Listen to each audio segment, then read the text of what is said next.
welcome to the Creature Cast, the official Console Creatures podcast. My name is David Petrangelo, and I'll be one of your hosts for this journey into all things video games. It's my pleasure once again to say hello to my fellow writers, gamers, and podcasters. This week, I'm going to start with the triumphant return of Mr. Steve. How are you, man? I'm good, man. I survived a trip to New York. It was great. I completely avoided the snowstorm that came and just devastated Ontario. Right. With the one exception that because of that snowstorm, Delta just decided, hey, we're going to delay all the flights. So what should have been a 9 p.m. flight turned into me landing at 1 a.m. So Lovely. Thanks, Delta. You made it back something. safe, and now you're here, and that's what matters. It's all good, exactly. man. Now I'm hanging out with you guys. I'm excited. Yeah. Amazing. Bobby, welcome back, sir. How are you this week? I am also okay. Also okay. That's the definitive word for this week is okay. Okay. Last week it was peachy keen. Now it's okay. We're just taking a huge drop now. Yeah, it's the nap. Steve got a nap before this, so like I needed that, and I wish I had a nap. But yeah, Steve's just showing off. He went to New York. He napped. I'm a 1%er over here. Yeah. I have tequila lime soda to boost me for tonight. So I'm good with that. Nice. Ooh, that sounds good. Actually, I can go for a little lime, little zest. Yeah. It's actually really good. It's surprisingly delicious for what I expected. Nice. Good. Welcome surprise. Okay. So we have lots of games to talk about, stuff that we've been playing. You guys have had a lot of experience with VR. Again, we had a great episode talking about PSVR 2 a couple weeks ago. If anyone wants to hear that, that's just a couple weeks back. And initial impressions, sort of first week with it. And now the quote unquote, the real world has had a week with it as well. So there's lots of people out there talking about it with their experiences. And I'm going to go to you first, Steve, because you weren't here last week, but we want to sort of talk about what you've been playing. And also we have some comments and questions from the audience as well. So we want to sort of incorporate that in our discussion. So let's sort of go wherever you want to go with it. If we can start with the audience, or we want to go with what you've been playing so far and go off that, I'll leave it into your hands. Yeah, I'll kind of jump to, I think, the audience questions first. So I went over to Twitter and I was like, okay, now that it's been a week, essentially at the time we were recording this, that PSVR 2 has been out there, general audiences could get their hands on it and eyes, I guess. So I just kind of put out a temperature check. I just wanted to kind of know what people were thinking about the tech, if they were as positive as we were a couple of weeks ago when me and Bobby were kind of talking about it. So I have a list here. It can be kind of like jumping off points and stuff like that. But I mean, we already had like a pretty huge discussion for ourselves about like the hardware, so I don't think I'll go too in depth on that side. But that being said, I wanted to hear from the audience as well. So Manessage, he wrote in and said, as far as VR goes, my only experience with VR prior to PSVR 2 was the original PSVR. Graphics are indeed an improvement, but the headset makes my face hot and the lens rests on my nose, which can get painful after long hours of play. Man, I'm going to be totally honest. I don't know about the face getting hot. Maybe you're just so invested in the game. I don't know. Maybe it's just causing your face to swell up with excitement. Do you notice the headset getting warm? Only when you're like really physical. Like, I mean, if you're playing Horizon, I was sweating. Like I'm sore. I'm sore because I'm trying to get the platinum because I want to finish it, but my arms and my biceps are sore, and like I sweat when I'm playing that because like you're physically having to like jump around and dodge the machines, and that's the only game I've had that where it's like, and like you guys said too, some of the running or walking is like you can wave your arms if you want to too. So that's another added thing if that's the way that you're playing it. So that's that not so much. It's more like when you're fighting a machine because like they're like sponges.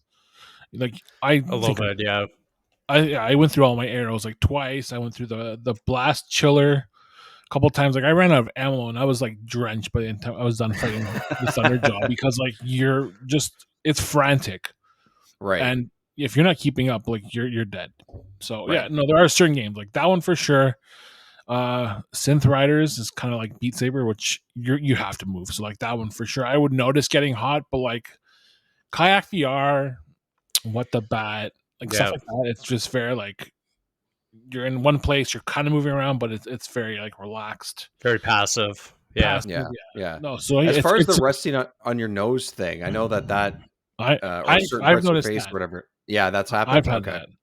It's like it's uncomfortable, but I mean, it's just the way you're positioning. You have to forget that the PSVR 1 was meant to be sat like right on your nose, but this one you have to kind of adjust it with the halo to kind of just hang above it. It's different. It's hard to explain it without wearing it, but like you find what you mean. Yeah, it's a sweet spot.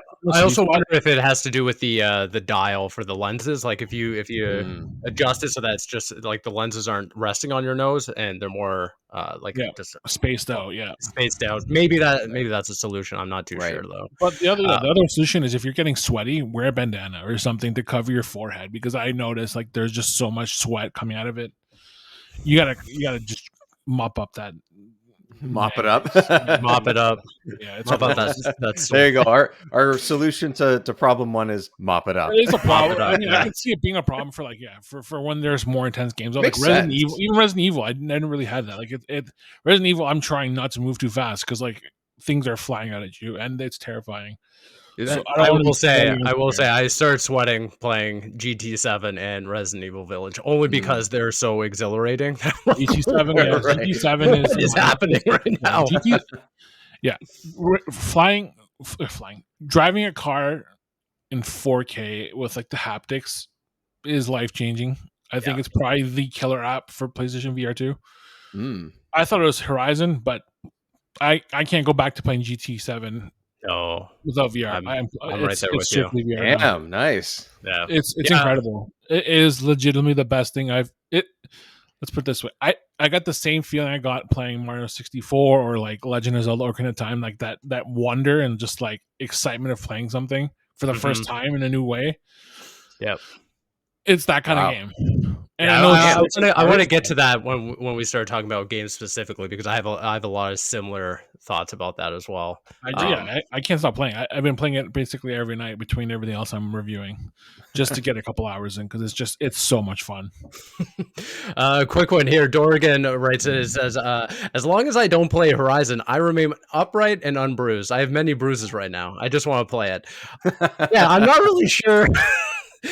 I mean, it's Call of the Mountain, not played on the mountain. I don't really know why you're getting bruises. Maybe a smaller space.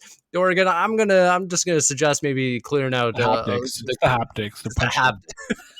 Can you adjust the intensity in the haptics? Like you're just getting knocked out. No, you can't. Sorry, you gotta take the hits. You got to take the hits for what they are. The best defense is a good offense. Get that enemy down before they get to you. Yeah. I have another good one here from Matt Sawinski, who is from the PlayStation Drive, friend of the show. He said, I absolutely love mine. Tech is awesome, and it got me back into VR in a big way. Games have been super fun. Just got to see what's next in the pipeline. I think we discussed that in the previous episode. Yeah, I think the technology is great. I think Sony, has already come out and talked about upcoming games and stuff. They already held a state of play, announced more games for this. So the pipeline looks good. I'm just wondering like what kind of next killer apps they have, because we're already talking about, the GT7s, Resident Evils and everything. What does the rest of the year look like in terms of big must play games? But totally agree with Matt there. David Burdett wrote in and said, so far I'm blown away by how crisp and smooth it is. Definitely miles above what I've used so far, and that eye tracking feels like I'm in the future. Definitely agree with that. The eye tracking has been a major just feature set for the headset, in my opinion. I think that's really cool, especially for Horizon. Just being able to have like the gaze tracking on there and just switching through the menus and everything it like immediately becomes second nature. Is that how you do it? You just look. You just look, and it's so precise. Yeah, it's wild because you don't even think about it. You just look at the thing, you hit X, and you're like, oh yeah. It almost screwed me up where I don't remember what it was. I almost deleted a save, or I backed out of the game or something. Oh no, new game. I was like, oh shit. New game. That's what it was. Thank you. Yeah. I was like, oh fuck, what is this? Yeah, because I was looking at the thing, wanting to press continue. And I was like, oh no, did I just wipe my entire save because I didn't know how it worked? I was so nervous. Right. I was like, oh my god. Oh no. Thankfully, you can just either save slots. Like I was so worried. Yeah. That's what it was. Oh my god. I'm glad I wasn't alone in that. And then, I think a really good one to go over and then transition to talking about specifically the games. It comes from Jake Steinberg, who, again, friend of the show, was on our God of War spoiler cast. He wrote and said, having repeat revelatory experiences thanks to PSVR 2. Immersion, sure, but it's challenging what I actively look for and think about while gaming. I'm drinking them in and experiencing the medium in a really refreshing way. And I keep meditating on what makes a good VR game. I think that's a really great jumping off point because, like Bobby, as soon as I went into, like, I already sung the praises of Horizon Call of the Mountain during our review and everything. I love it. I think it is a killer app. But we didn't get to play GT7. We didn't get to play Resident Evil Village. Yep. Jumping into GT7 once the headset was out and everything, I know exactly what Bobby was saying, where it was like this childlike wonder where immediately the race starts, you're sitting there and you just look to the side and like everything's smooth. It's like sitting in a real car, and it looks that good. Exactly what it is. It looks that good, and then you start, like, seeing the reflection off the windows and stuff. Like, just the small things. It's like, oh my god, that's exactly what it's like. And like it completely, like, fundamentally changes how I even play the game. But when you're driving and you look into the mirror above and you're like, oh, the car's right next to my right and everything, I can just like veer a little bit, cut them off. You can look in the side mirror as well, and like what Bobby was saying, I can't go back to playing the regular GT7 just because of how fundamentally different it is in VR, to the point where I'm like, do I buy a wheel? Do I need a wheel just for this game? Like, I have a wheel for Forza Horizon. I'm committed to that game. I love the Forza game, so having one on Xbox was a no-brainer for me. But I've never been a Gran Turismo player. That's the thing. But now in VR, I'm like, I probably could use one. Yeah. Because I am slightly disappointed that you can't use the Sense controllers. Oh, okay. Apparently, you can use the DualSense controller as like a wheel. I haven't tested this out yet, but I've heard this. Yes, apparently you can hold it out and just steer. Huh. It's got gyroscope. It's got the gyroscope. So I mean, it makes sense. I've heard this is the real thing. I wonder if is it an update? Maybe if it's not in there yet, maybe it's something that they're adding. No, apparently it's in there.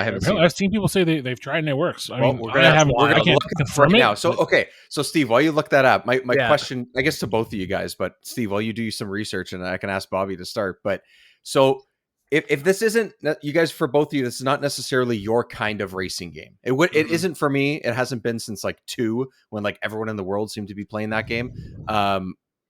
So it does enough. There's enough immersion, I would say, or I would ask, that you would shell out the extra time, potential money, and investment and stuff, and saying like, this is the type of racing game for me, where like there's enough there to sort of have you make that jump. That's just how immersive it is, that now you want to play this type of game, because the gameplay matters. It's not just how it looks, and not just about the haptics, not just about the rear view mirror. There's more to it than that. So is it really to that extent, Bobby?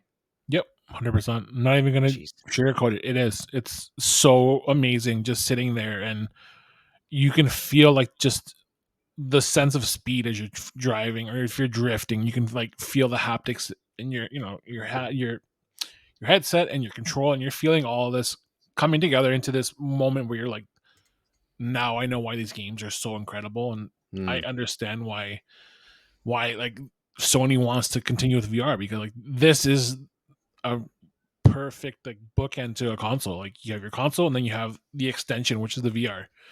It's that extra little step to getting people on the platform now. It's putting them in their games physically. That's what you're actually doing now. You're getting in these games. You're sitting in the driver's seat in this one, and it just feels. And it's a full game, right? It's not like they're doing like a test run or something. Full game. Yeah. Which I will admit, I think that they did have a little bit of a problem like integrating the VR, because I didn't know how the hell to even start it. Like like you know what I mean, like when you have a VR mode or something, you're expecting a mode within a game. You just have the headset hooked in and you go into a race, and then it kicks into VR, which is fine. I don't mind that. It's cinematic mode until you're racing, which I don't care about, because really, all right, it's the menus. You're not really doing anything. You're just for sure. But I thought I was missing something. I thought I was like an idiot the entire time, where I was like, I don't know where I'm going, Did and then I flip just the switch right? Like what? exactly. But then you get in there and you're like, oh, okay, I understand. Once you're in there, you're like, Jesus Christ, this is unreal. Like you're sitting there, you're just looking around, you're sitting at the car, you're looking at the dash, and it looks and feels exactly if you were sitting in the same car. And Crazy. then if you really want to get into it, you go to the VR showroom where you can look at your car up close and walk around it and like touch it and like feel it and like just like you're building a bond with your car. I know it's funny to say, but like it's like you're at the car show and you're up close and looking at the car and you're like, damn, this is incredible. Yeah. That's exactly it. And I think a lot of people will probably end up dismissing this feature or this aspect of the game in VR, but I highly recommend anyone that has Gran Turismo 7 and they want like a proof of concept to what PSVR can do, especially in conjunction with the PlayStation 5. Man, I was blown away by going through the showroom, looking at different cars. I'm not a car guy. I couldn't give two shits less of what a car looks like in real life. But for some reason, I'm obsessed with going through virtual cars now. Like, because you own these cars, man. You quote unquote own these cars. Yeah, they're yours, but just baby. looking at the reflection, looking at how the lighting. Like, I know that. Like there's ray traced lighting. Like if you're looking at the car, like you can see the reflections of other cars, and like you go up close to the headlights, and you're seeing what's reflecting off of it. It's not. I know the studio loves this stuff. Like they're obsessed with how car culture, how the car looks, especially with the lighting and everything, the atmosphere of it all. I know that they go nuts over that stuff. And for the first time ever in VR, I get it. I'm like, oh, okay, this is like a beautiful medium to some extent. I just want to quickly circle back to the dual sense. Yeah. It's been there since day one. Ah, I had no idea. I played this game when it first came out. I had no idea they had gyros in here. Nice. Yeah, there you go. I don't necessarily need the wheel. So it's just like, I mean, I would like a wheel eventually, but I'm not that committed just yet. I mean, I'm having a lot of fun just with the controller, so it's really like if there's a good sale, I'll probably do it. But for now, like it's so good on the controller. Like it's either way, it does feel good. Yeah. That's awesome. It does screw me up though because I've been so used to how other VR games are, whether it's a Star Wars or Kayak or Horizon Call of the Mountain or anything. I'm sitting there with the controller in my hand and everything, and I'm trying to move my hand over to like another aspect of the car, with expecting there to be like hand tracking and everything. So continual, I'm like, oh man, I can't actually move. Like you are static to the wheel, which is kind of why I wish that there was some like sense controller integration, just so that you had a little more freedom and mobility. Yeah, but aside from that, like it is a pristine VR experience that I highly recommend people check out. Like top tier, AAA. This is a killer app, like Bobby was saying. Amazing. It really is. That's good. That's good to hear. It's the way I if I told someone to pick up VR, it'd be to get Gran Turismo 7. It's the game for me that I think that's just decimated everything else for me. That's awesome. And then the other game I really wanted to touch on was Resident Evil Village. This is another game that I'm excited to hear about this. Yeah, it's great. I think it's fantastic. I do. Yeah, there are some issues with it. Like sure. I wish they kind of implemented it better, or like if there was an alternative way to do it. But like it, for the most part, is incredible too. Mm-hmm. It's just the small things, like like the weapon reloading. I know you can adjust it, but like I just didn't like how you have to go through the motions, and because it's not 100% like it's not tracking everything 100%, so you're fumbling sometimes. Or what do you have to do it? You physically have to do exactly the motion like you would reload a gun. So you'd have to pull out the ammo from your pack. You gotta empty the clip. You gotta put the other clip in. You gotta reload it. Yeah, you gotta cock the gun. You gotta cock the gun. Or if you're doing the sniper rifle, you gotta shoot it. You gotta reload it physically, manually every time. So you gotta, I think it's the bolt rifle. So you gotta like shoot it. So you gotta pull the bolt up, every shot. Pull it back. Put it in. Put it in. It's like everything. And I think that part, like the reloading, I agree with you, but it's not so much the act of doing it. I think it's the momentum of the game. The game was not built for this kind of immersive, slow plotting weapon use. It's fast. Like even in the beginning when you're fighting like in the village itself, just reloading guns, and once you get the shotgun, just putting in the slugs and everything, and then cocking the gun itself, like it slows down the game to such a degree that I'm getting hit, and it's kind of overwhelming. Where in the game you just press a button and Ethan just reloads it, right? Yeah, because I guess that's what I was thinking. Like, as cool and immersive as it is, it's more, and not purposely, obviously, but like it is more cumbersome. Like you're thinking more instead of pressing square or X or whatever you're playing it on to just reload, and all that action's done for you. It's honestly, it's going to happen faster. Like when you just press a button, the game is programmed, just do it automatically, and then you keep going. So yeah, I guess there's like, talk about the physicality of it. I mean, you want to do it as quick as you can, but you also have to do it as accurately as you can, because it needs to know what you're doing. You can't just zip your arms around and expect it to be perfect, I guess, right? Like, no, I don't know. But I do think that just the integration of the reloading, or when you look down, like Ethan has the ammo pouches on one side, the gun holster, like for the pistol there, you reach over your shoulder for your other guns and stuff. I love all that stuff. Same thing, cool. Horizon Call of the Mountain. I love just going through your inventory that way and stuff like that. You reach over, like Ethan even has like a coat that you like pull open, and you have your flashlight inside, and then you flip it open. Like, it's just really cool, innovative ways of like going through a menu, for instance, that I really love. And I honestly think that, again, we're talking about how VR fundamentally changes the game. Resident Evil Village is fundamentally changed just by integrating two hands. The fact that Ethan can now hold a knife in one hand and a gun and a pistol in the other one, totally different than what. Oh, I never thought of that. So in a way, you're dual wielding. You are. Yeah, exactly. So an enemy comes up, I'm shanking him with a knife in one hand, and then the guy over here. Yeah, exactly. And you can throw the knife at them. So I started throwing the knife now, because like really, it comes right back to you. So it's just a spare thing you can do. So if you're like struggling, take your knife. It's like a boomerang knife. Well, it pops back up on your VR. Yeah, it comes back. VR. Oh, okay. But it's a cool way to just shake up the gameplay instead of just like holding it. Right. Yeah, that's crazy. I did that in Horizon. Completely changes the. Sorry, go ahead. Yeah, in Horizon, when you're doing the rock climbing with the ice picks, the pickaxes. Yep, just throw them. I threw them at the wall, and then I would jump. Oh, but apparently you're supposed to hold them and then jump with them to hit the wall. But I don't know. Wait, what are you doing? Throws them ahead of them, jumps and grabs the wall. Instead of just like jumping with them to the wall. I was trying to act like a superhero. That's badass. I'm not gonna lie, but it actually does. I never thought about doing that. So like I'd pick where I'd want to throw it on the wall. It would land into hit the rock, and then I would just jump to that and grab it at the same time. That's really cool. I'm gonna go do that after this. It's fun. It sounds pretty more fun. It sounds pretty cool. I was like, "How do you do this?" The first time, I'm like, "How do you do it?" Because it explains it, but like I'm not paying attention. I just want to do it. So I did the first time. Paying attention. Well, I did it the way they intended. I died, so I was like, "Well, I'll just throw it and then I'll jump because it makes sense to me." Yeah. And then I just stuck doing that because it works. It's way more fun and it looks cooler. Sure, it definitely. I'm sure it does.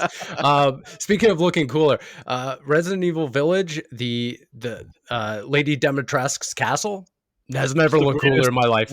Yeah, nice. It looks incredible. I think just having it in VR, the set piece in and of itself, her stature. Definitely, she was a tall lady, and the internet loved her for being a tall lady.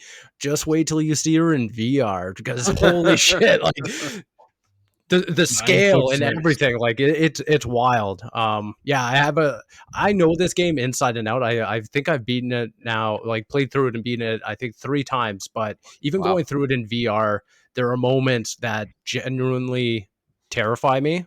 Oh, the house Benvenuto. Oh my god. I haven't made it that far in VR. I don't know if I will. I don't know if I will. Yeah, it's a lot scarier when you're doing it in VR, because you know what happens there. It's just that was like the worst part for in just regular Resident Evil. Yeah. Like, experience it in VR and you're hearing just 3D audio coming through like the headset, and like you're looking around and you see like shadows moving. You're like, fuck, what's gonna happen? It's just like, but like it's like, how do they change it? And like just the implementation's so impressive for a Capcom glow up like that. Like it feels like another new game. Yep, it really does, and Yeah, I already said like I've beaten the game multiple times, just regular mode. But this is something that I think that if people have played or even partially played the standard game, go back and played in PSVR too. I think again, this is a must play game. The fact that it's just the entire experience built for VR. There are some weird parts, like especially in the beginning when Ethan gets like knocked down. You're like halfway in the ground because his perspective is on the ground, but you're not, kind of thing. So it is a strange kind of. You lie down to sort of like you have to, yeah, you have to lie down just with Ethan as well. No, it's super strange. I feel like that's something my brain would want to do if I was playing. I'd be like, oh, I got to lie down. Oh, okay. Ethan's lying down now. Okay, you say so, yeah, yeah. Speaking of time, yeah, exactly. But yeah. I think right now I'm in a place where I'm like starting to carve out like my top 5 list of PSVR 2 games, and I think Horizon Call of the Mountain is a must play for anyone picking up the headset. Gran Turismo 7 is another one. Resident Evil Village. Those 3 games must play games. Okay. And then I want to give a quick other shout out to 2 others there. Demio is a wonderful game. I want to play this game so bad. It looks so cool. It's very cool. Such a cool game. Yeah. Yeah, I think just in terms of, we've talked about, stuff like Moss and Moss 2, and just having like a different perspective on a VR game, having this like tabletop experience. You can play with up to 4 players, and usually a game can take around like 30 minutes to 1 hour. So around that same framework of like, traditionally for me, that's how long I want to be in my VR headset before I want to take a break and stuff like that. So I think it's perfect timing. But what's cool about that game too is I think, at least with PC based VR headsets, is if you don't have VR, you can still play with other people that have VR. Yep. I don't know if that's still the case. I don't know if it's like cross play with like PC players or other PlayStation players or whatever, however they sort of work that system. But I think that's great too, that you're not just limited to, let's be honest, not just limited to the limited amount of people that have VR, right? Because there's far less people than if you were to just play it on my screen in front of me right now. Because that game looks like such a cool idea, such a cool implementation of VR. I don't have it, but I would still play it because it just looks like fun. Right. But, and it could be like a great entry point for someone who's like, well, I've played the game. I love the game. I have a great group of everything. Maybe I want an enhanced experience. Now I'm going to go out and get a VR headset and continue playing with the same group I've already been playing with. I think that's a really cool thing. And I just love the vibe of it too, like the super like hardcore magic like backdrop to it. I think it's a really cool game that people should check out. Yeah. And then Bobby, I don't know if you have any other ones that you wanted to talk about, but Star Wars was another one for me. It was I don't know, like I'm mixed on, like it's got some cool stuff, but it was just so short, and I don't know, it didn't resonate as much as I wanted with it. But it's Star Wars, man, it's Star Wars. I know, but I would have rather them launch Vader Immortal for PSVR 2. That would have been way cool. Yeah, which I hear is awesome. Yeah. But for top 5, I'm just looking at what I've been playing. Pistol Whip, which is basically a John Wick game where you're basically just shooting people to music, and it's like the greatest rush. Ooh, it's music based. Ooh, oh, yeah, it's based, and it's like you're combo based, so you have to like basically go through like these different levels, and like every time you get shot, you lose like a sliver of health. But if you kill the guy before he kills you, you recover your health and just keep going. And you have to get through these levels while you're ducking and diving and basically building up combos by shooting people either in like their legs, their arms, or their head. And you're just score based, so it's pretty cool. I mean, it's pretty standard, but it's really fun. It's easy to pick up and play. I think I did like 3 or 4 hours, but it's very intensive. Like you're physically moving up around. You have to like bend over and like crawl sometimes. It's crazy. But yeah, what else did I do? Humanity. There's a demo for that out right now. I've got to play this. It is so cool. I think that's I know it's just a demo, but it's so cool in VR. It's like a puzzle game. It's like a Pikmin kind of thing where you're playing as a dog, and you're controlling these humans to like save them from whatever this impending doom's coming. So you have to like give them one of those. Yeah, typical. Yeah. And it's like, basically you give them orders, so you bark at them and tell them where to go. And basically as you're doing that, you're controlling it from like a god view. So like you can control the camera around them, and it just looks so real. Kind of like Myst. Closer. Kinda. Yeah. But it's really cool. It was brief, and then there's user created levels, so I didn't get the chance to do those. But cool. Even in the demo, there's levels, user and created levels. they get complicated, they get intense, and then they're really just like brain squash. Like you have to like really think about how you're gonna get these people to safety. It's like Lemmings. That's what I was thinking of. Lemmings, Lemmings. Yes, and it's the guys who made Tetris Effect, so it's got like that really like. Yeah, it's got like the music that the Tetris Effect is known for. It's got that Japanese flair that like Hans is known for. And then what else did I play? Synth Riders, which is basically Beat Saber with they're like balls instead. So you're like doing patterns to music, but it's basically Beat Saber, but it's really cool. And what else is there? No Man's Sky, but I'm kind of torn on that one because it's cool, but it looks like a port of the PS4 version, so it's really blurry. But it's really cool. I mean, like playing No Man's Sky was kind of boring to me originally. I didn't really like it, but it's gotten to a point now where it's clearly a really supported and popular game. The VR mode is cool. It just it needs some work. It needs to be up-res for PS5 and PSVR 2, but it's cool, like scanning for elements, picking up materials to build your ship or like build your supply cargo ships. And it is immersive. It's on the level of GT7, but it's got some work to do. Like I said, it just needs to get. It needs to get. Well, if anyone's going to work on an ongoing game, it's gonna be those guys. Yeah, it is cool. Like, but my top 5 definitely, I think it has to be GT7, Resident Evil Village, Horizon, and then it's got to be Pistol Whip. And I'm thinking I'm gonna go Demio because that's probably the top 5 for me right now because they're just the best of what there is out there. Yeah, so and there's still a lot, sort of a consensus almost, right? You guys have a few games that are just like top notch at that point. Like that's just. We still have so much to go through. We're probably not going to review them all in depth because like there's just too much to go through. But I still want to go through a couple of games. Like I have After the Fall I'm working on, which is basically Left 4 Dead, and then Song in the Smoke, which is like a survival game. Ooh. Yeah, it's basically you're like a prehistoric caveman, and you're like scavenging for food and building clubs to fight monsters. It's pretty cool. But I've only spent a couple hours with it, and I want to do more. And then I have Zenith, which is like an MMO, a VR MMO, and it's pretty cool. It's like on the level of it's hard to describe it. It's a very cartoonish multiplayer game. I think I did an hour, and I got kind of turned off because there was a lot of little kids playing it, which is cool. But like I'm just trying to explore the game, and they're coming up to me and be like, "Hey, you want to be my friend?" And I'm like, okay, but no, I just want to play the game. I just want to experience this game. I just want to play this game, and it's just like shh. Like I like the kids are playing VR games. It's just like shush, kid. yeah. No, it's cute. I'm happy the kids are doing VR, but it's just like if this is what it is, it's hard to get invested when you're just trying to play the game. And well, the aesthetic is going to attract a younger audience, I guess, is part of it. Maybe 100%. Yeah, it's very cartoonish. It's pretty cool having dual weapons. Like I have dual swords, and I'm like fighting monsters and stuff. It is cool. It's just there's an adjustment to it. It's like I'm not sure if it's going to be something I want to play long term, but like I can see where it's succeeding because it's been around for like 2 or 3 years now, and it seems pretty popular. Oh, I see. It's not new. Yeah. Okay. Gotcha. Yeah, it was on PSVR originally and MetaQuest, but it's pretty cool. Okay.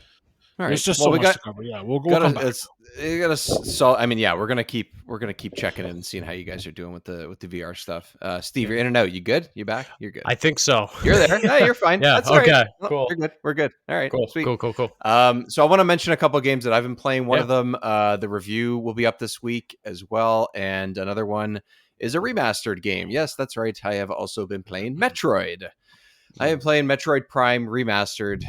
For the first time, I am experiencing a Metroid Prime game. And I was pretty sure I really wanted to play this game anyways. Like, I've always been interested, but I haven't had, as I've said in the past, I haven't had, like, a ton of experience with Metroid games, even though I enjoy them. And this one, I just keep hearing really good things about it, but I was a little bit worried because I didn't really want to play first person with just the Joy-Cons. I definitely didn't want to play it handheld. It just didn't seem like that like I can't really get my hands around the first person perspective type of thing with this stuff with the Switch for a long period of time. It's like 20 minutes and then my hands are cramped and then I gotta put it on the dock. But I also want to play with headphones, so I was like, oh, what's my solution here? So I got it hooked up to my computer screen and it's right beside me and I can use headphones to be immersed in the world of Metroid, which is great. So I'm about 4 or 5 hours in, roughly, something like that. So I have a couple of my weapons reacquired. I've explored a decent amount of areas. I think 4 different regions of the planet that I'm on. And I've fought a couple bosses, and it's Metroid. I mean, it is a first-person immersive Metroid game, and it's great. The only thing that I'm being nitpicky about is it feels like so far, there are some details of a larger story, but it seems like so far the story in this game is you lost your stuff, go get it, and it just happens to be in places that are accessible through getting your latest ability to get your next ability to get your next ability. And it's like, okay, it's very, very video gamey in that point, whereas everything else in the game is very immersive.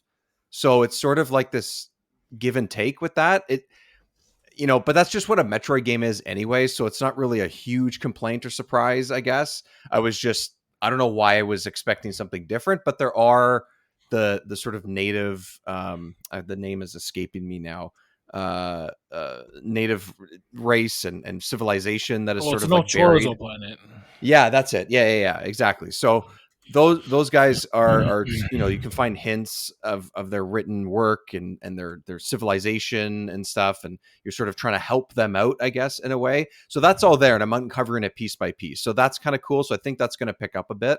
And now I have like this extra purpose to stick around this planet, not just get your suit back into shape and get out of there. So I like that. But it's a really fun game. I picked up one of these Power A controllers too. It has like a little like Mario how are those? on it and stuff. Yeah. It was the same price as a regular a brand name Nintendo one, and it has a couple little like buttons on the back and whatever. Oh, nice. Which I haven't played with yet because I would rather get used to using that on a game that I'm familiar with before I accidentally jump off a cliff and kill myself in Metroid. So so it's been fun. I really like it. I can see why it's great, and I'm going to continue. I'm really enjoying being immersed in it.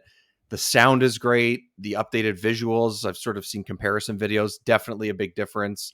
And all of that sound design and graphics and all that stuff really add to how immersive being in the suit really is as Samus. And that's fun. I mean, I know it was in the original game. I'm pretty certain it was in the original game, but like little details where like, I'll fire something against a wall or something will explode in front of me, and then I can see Samus's face in the reflection of the visor. That was huge back in the day. I remember it looked. I didn't know that was there when it first happened. I was like, oh, what? Like there was something about that really got me, and I appreciate those little details like that. So it's not like they're just let's build a Metroid game and then just put you in the visor and the suit and go. Like they're really trying to get you into her headspace and really trying to get you from her perspective. And it's largely working in this first, I would assume, maybe like, quarter of the game or third of the game. So yeah, it's good. Metroid Prime Remastered. I mentioned this briefly to you last week, Bobby, when we were not recording, but this game is selling like gangbusters, or they're also not sending a lot of copies out there because it is hard to find. Apparently I got lucky. I can't find it anywhere. It's sold out everywhere. I've looked everywhere. I want to get a copy for myself. Right? I know I reviewed it, but I want to buy it for myself. But I can't find it. I know Walmart, but like you got to be there first thing in the morning to get it, because otherwise by noon it's gone. And so I purchased it last Thursday, which was I think the second day that it was out. I think that's the second day of release, maybe third. And I went to 2 different stores. One of them it was a Best Buy. They were all gone. They said, "Oh no, we sold them all yesterday. We might get some in a couple of weeks," and that's it. They didn't say how many, but presumably, let's say at least a dozen, something like that, right? And then I went to a Micro Play of all places, which there are not many of those around, but I didn't know there were any around still. So there's one really close to me, and I've bought a couple of the retro games that are behind me from them, like some titles and stuff. So I was like, I gotta go in there, and I'm just gonna see if they have it. They had 1 copy left. They said, if you want it and you're considering getting it, like seriously, get it now, because the availability is still up on our website, and it will be gone by the time lunchtime rolls around. And I was there at like 10:30 when this place opened. And I was like, okay, I guess I got to do it. And then the guy's like, that might be the last time we get one of these for another month. Like they were fairly certain that they're just not going to get that many. So hopefully people have either downloaded it or have purchased the physical version. But if you haven't gotten the physical version and that's what you want, you really want to play this game, you might as well just download it because it sounds like it's going to be a few weeks. And Nintendo games are not going to go on sale, so you're not going to find it on sale in a month. So no, but thankfully, it looks like Nintendo's restocking. So that's good. Yeah, So it's a process, but it's a great game. I'm really enjoying it. So, nice. And then finally, I have been playing Phantom Brigade, which is a tactical RPG that is made by Brace Yourself Games, which is the same company that did Crypt the Necro Dancer and those couple of games. Yeah. So very, very different game. Not even close to being the same type of game. So it's tactical RPG, turn-based stuff, a la XCOM and games like that. Sure. I guess in some ways, from what Midnight Suns in a little bit, sort of no card mechanic, but but they also introduced sort of like a timeline as well. So every turn has a timeline around it that takes place over the course of 5 seconds. So you have 5 seconds of in-game time to plan out each turn that you take. And you can scrub left and right on that timeline without even doing moves to even see what the enemy does as well. Oh, I'm seeing that here. Yeah. Yeah. That's that really part cool. It's really interesting. It's like they say 5 seconds, but it really doesn't. They could have said 7. They could have said 15. That's just what they use. Right. Sure. So in actual, game time, I think if you were to press play from the start of your turn or, start of your battle, each individual battle to the end, it's maybe like 45 seconds or something. Like there's only really like a handful of turns. Mm-hmm. And that's like a long fight. Some of those 5 seconds take so much planning and tactics that I honestly spent like 15 minutes sometimes on one turn because I really wanted to get it right. I really wanted to have as little damage against my mechs as possible, all that kind of stuff. So the general story of it is you are trying to liberate this land, this area that these bad guys are taking over. And essentially you're battling with tanks and mechs, and you have pilots that work in those mechs. And you have a base that is a mobile base where you can make upgrades. You can unlock customizables. You can rename things. You can color all your mechs and each individual part. You can upgrade items. You can use different kinds of weapons like shields and shotguns and sniper rifles, assault rifles, pistols, all these missiles, like all these different types of things, which is all really deep and really cool. Gives you lots of variety. The issue with it is that on top of all of that is a very confusing UI. So the problem is I want to do a move where I want to dash to the left, take a couple steps forward and shoot at an enemy. Simple enough. There's nothing wrong with that. It's easy to see. You can zoom around the map and change the camera angle and, move really high up or really low to the ground and sort of see exactly what's going on. But there's all these little details about your mech and how it might get hit and where it might get hit and how much damage you do, but you don't quite know exactly how much damage you're going to do, even though numbers pop off enemies when you hit them and stuff. And you have all these different stats on each individual item of the mech. The head does something different. The left and right arm each do something different. The legs do something. The gun obviously does something different, but you kind of have to figure that out on your own as you go, because the tutorial shows you how to work with the timeline and work with the battle, but it doesn't really show you all those nuances around it. And you kind of have to test them out in the battlefield. But if you test it out and fail that battlefield, you're done and you got to start over. And it's a little unfortunate that that's how it is. Like that would be more forgivable, I think, if this was fully designed as a roguelike game. Yeah. But it's not. And that's sort of sucks. So I had to restart a couple times because I failed a couple battles in. It's a little bit frustrating, but then I got used to it. And then I sort of got some of the nuance. But even on top of that, there's still like a lot of really complicated things that are going on with it. Like, I want to go from a heavy set of legs on my mech to a light set. And that's sort of like the name at the top of the category of that each individual item or piece of your mech. Okay, so that makes the mass, my weight of the mech, go down, so I can actually run further each individual turn. Cool, that's fine. Maybe this guy will be my mobile guy, and I'll have a melee weapon with him, and he can dive towards enemies and do cool things like that. That's fine. But then there's all these other stats that are on it for each individual piece that, like, I don't really know what they all do, and I don't know if they're going to be impactful enough until I test it out. And then I test it out, and it may or may not work. And then now I lost that pilot, and I lost that mech. And it's fun to do the battles. It's fun to do the fights. I enjoy games like this. Like I spent hundreds and hundreds of hours between the initial release of XCOM 2 to XCOM Chimera Squad, I think it was, from a couple years ago. I love all of those games. So these types of tactical RPGs, turn-based stuff, love it. I will spend half an hour on one turn, not regret it for a second. It's great. I love this stuff, right? But those little things, as complications and frustrations, set this one back just a little bit. I still think it's fun. I still think I would recommend it, and I still think it's worth giving a shot because everything else outside of those complicated details in the UI really do work and really are interesting and fun, that it's worth going through that. I would go through the difficulty settings and maybe bump a couple things down a little bit. Like maybe your mechs take slightly less damage. Maybe, the speed is a little bit different. Like there's little things that you can tweak within the difficulty. I would say do that, especially if you're first getting started. And then if you feel like it's too easy, then bump stuff up a bit and you'll get a little bit further and get more stuff that you can acquire and really sort of get a gist of everything that the game has to offer, because it does take several hours to be able to do all that.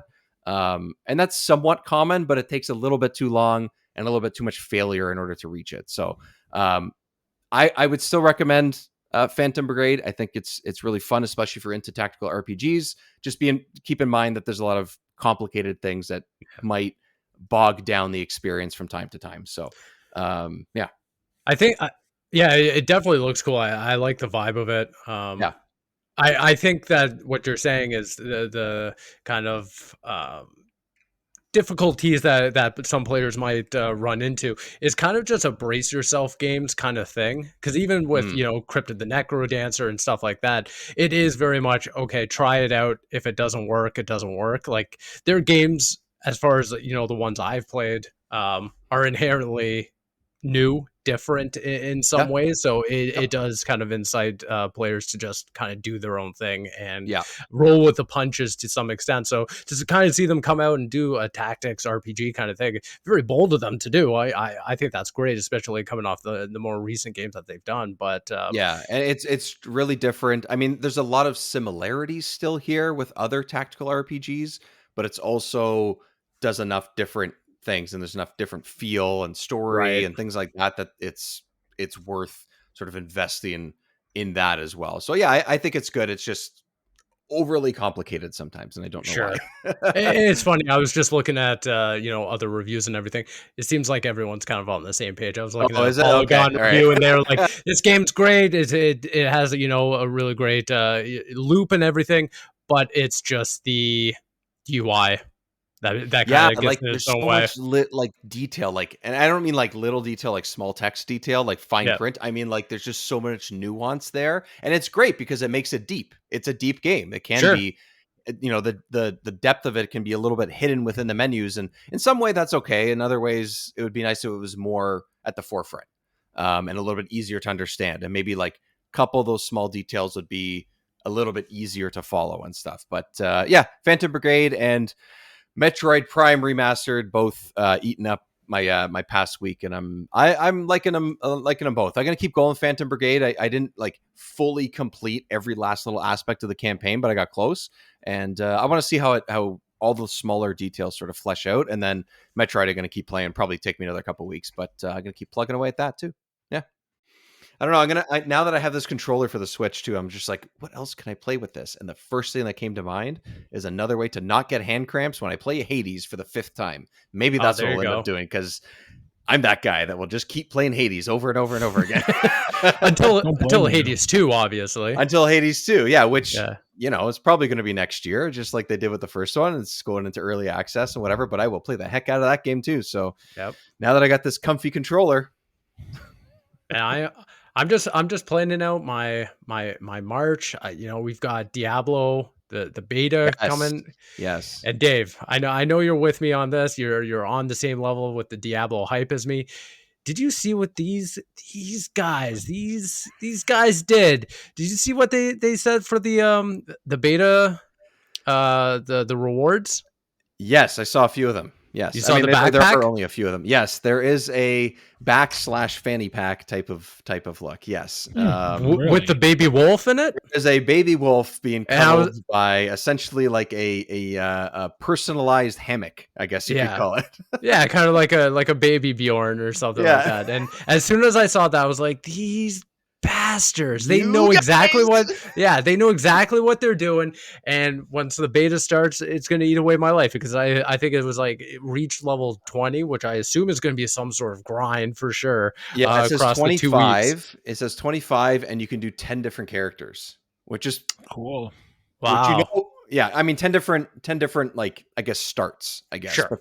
But there's only going to be top of my head, I think there's going to be 4, and then 4 in early access beta, and then 5 or 6 when it gets to open beta. Okay. The second That's time cool. around, the That's second cool. weekend. Yeah, which is cool. Yeah, so so Druid's going to be in there. The Rogue's going to be in there. Barbarian, of course, they have to have that. Necromancer, I think, is in the second round, so the second weekend. So they got some variety in there. That's cool. So that's kind of cool. But the only thing, which okay, it's fine. It is what it is. All your stuff gets wiped. So you get your rewards when the game releases in June. So at least you get to have your little wolf cub fanny pack. I don't know why that's the word that keeps coming to mind. I like it though. Yeah. Personal hammock. I don't know. They call it backpack, but it doesn't look like a backpack. And then so everything gets reset for day one for release. But you get to keep the rewards. The rewards come to your inventory on the day of release. You don't get to use them during and that's fine. Yeah, that's pretty cool. I'm down with that. I'm excited to try it. Yeah, I'm really looking forward to that beta. As soon as they the dates started to approach, they started doing like the rewards and everything. I was like, okay, I'm in. Like, I'm locked and loaded for this. I'm ready for not only the beta, but the release just down the road and everything. Yeah. And then Resident Evil 4 too. I mean, I wasn't here last week when you guys talked about the state of play and everything. That game looks impeccable. And just coming off of Resident Evil Village in VR and everything, knowing that Resident Evil 4 is going to be in VR too. Ooh. Yeah, that's cool. Yeah, I forgot to mention that earlier. That's crazy. Yeah. It'll be a cool couple months. We got lots to look forward to. I'm just recovering from the February rush because, like, I know literally just ended, but geez, 2023 is packed. Here it comes, man. Once the end of March kind of comes around, which is when stuff really starts ramping up again. Like, the year started that way. We had like maybe 2 weeks where it was normal, quote unquote normal. But then you guys also had VR, so I could say that, but you guys probably didn't get that chance. So it didn't feel normal. Yeah, it didn't feel normal having that thing on your face for 3 weeks. If there's only one game there's 3 games that I need to play this year: FF16, Final Fantasy 16, Final Fantasy Remake, Rebirth, and Elden Ring's DLC. Because I don't know what the hell they're doing with it, but I need it today, and I need it in VR. I need it in VR. Oh my god! Elden Ring, Shadow of the Erdtree. I don't know what the plan is, but I have so many theories, and I just need to hope they come true. Yeah, and it looks incredible. That one picture has hyped me more than anything I've seen this year.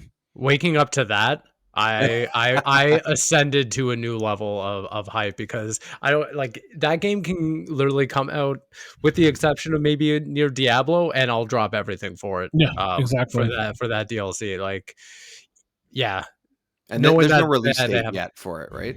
No, it just says currently in development. Yeah, okay. That's what I thought. The madmen over at From Software are also releasing Armored Core this year, so it's I don't know what you guys are planning, but I respect it. I respect the hustle.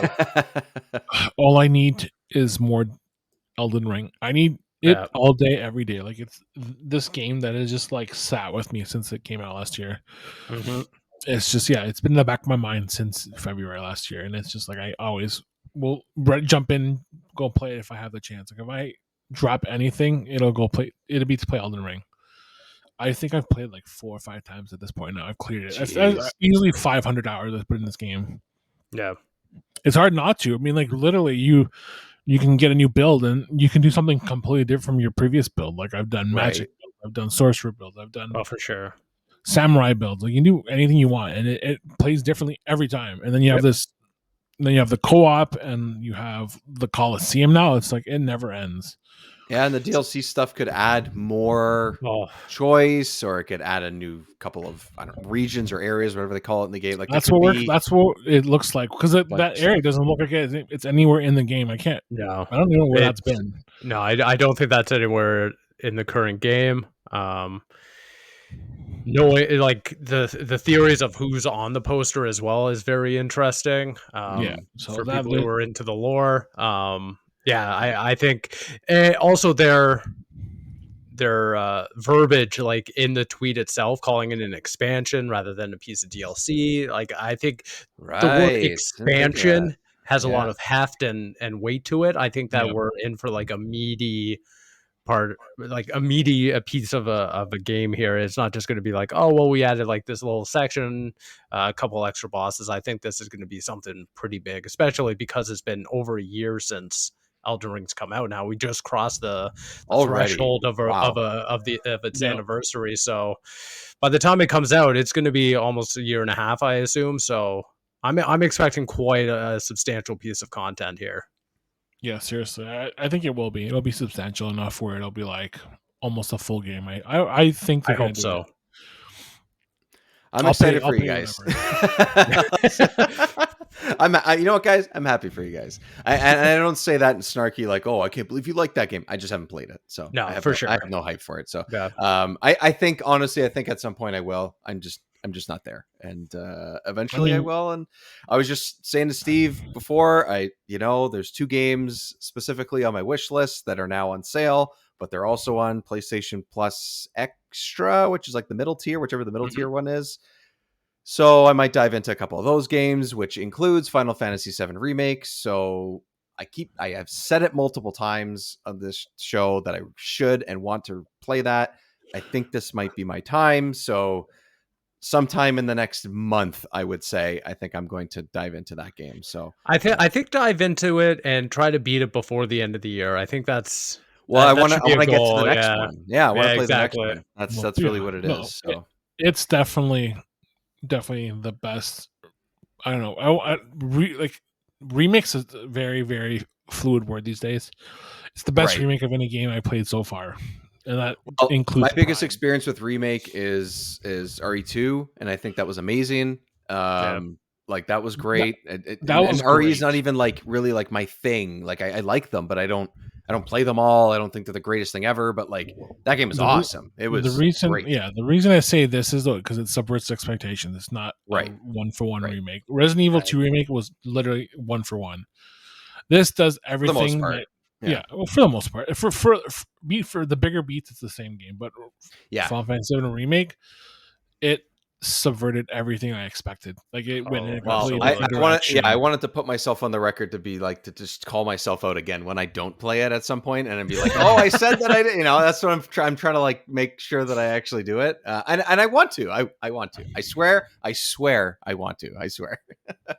So that's my plan in the future. But we'll have more stuff to talk about as March goes on in April and stuff like that. And then within the next within this month we'll have some hopefully have some Diablo talk that we can riff on and stuff. So lots to look forward to. But until that time, you can find us online. I am at Dave Petro. Steve, where are you?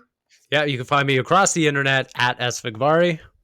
And of course, all our writing is at Console Creatures. But Bobby, what about you, man? Where can we find yourself and the site itself? You can find us at consolecreatures.com and be Pashalitas on all your social feeds. Amazing. Well, find our stuff there, everybody, and we will talk to everyone next time. Have a great week. Bye.